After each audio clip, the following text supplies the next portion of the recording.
cabang KC Makassar ikut surplus pada masa panen awal 2025 ini. Perum Bulog KC Makassar membawahi area pertanian 5 daerah, meliputi Kabupaten Takalar, Goa, Maros, Pangkep, dan Kota Makassar. Di masa panen ini, serapan Bulog Makassar mampu melampaui target. Persentasinya bahkan 145%.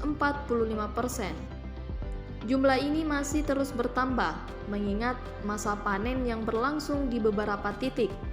Pada April ini, panen masih memungkinkan menambah stok beras di Bulog Makassar.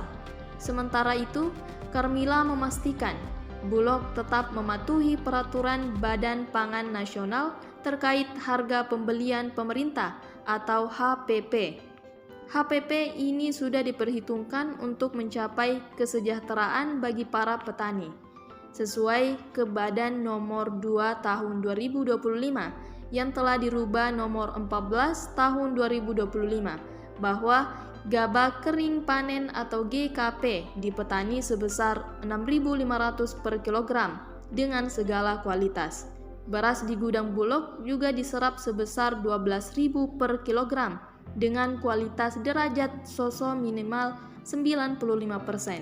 Kemudian, kadar air maksimal 14%, butir patah maksimal 25%, dan butiminir maksimal 2% sesuai ke Bappenas nomor 16 tahun 2025.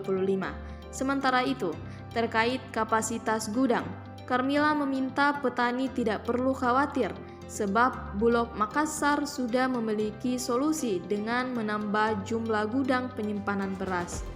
Kini fokus Bulog Makassar terus melakukan penyerapan dari tingkat petani. Setiap harinya, Bulog Makassar menyerap GKP dari para petani di 5 daerah wilayah kerjanya. Pantauan tribuntimur.com.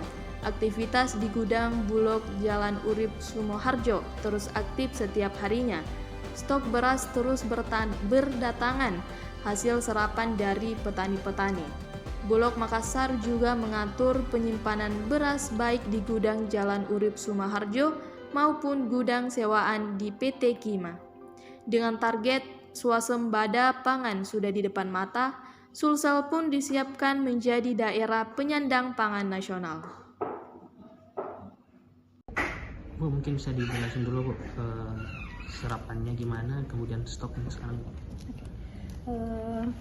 Terima kasih untuk kantor cabang Makassar, di mana kami membawahi 5 kabupaten kota, yaitu Kabupaten Takalar, Kabupaten Goa, Kota Makassar, Kabupaten Maros, dan Kabupaten Pangkep. Itu kami memiliki target penyerapan gabah kering panen petani itu sebanyak 28.350 ton. Dan alhamdulillah realisasi pembelian gabah kering panen petani itu sampai dengan hari ini sebesar 41.118 ton. Dalam arti kami sudah melampaui dari target yang telah diberikan oleh pemerintah sebanyak 145%. Tetapi panen masih terus berlangsung sampai dengan panen raya itu sampai dengan akhir bulan April ini, tetapi di beberapa tempat masih tetap berlangsung panen sampai dengan bulan Mei nantinya. Dan Bulog akan terus hadir untuk membeli gabah petani tersebut sampai dengan berakhirnya musim panen pertama di tahun 2025 ini. Download Tribun X sekarang, menghadirkan lokal menjadi Indonesia.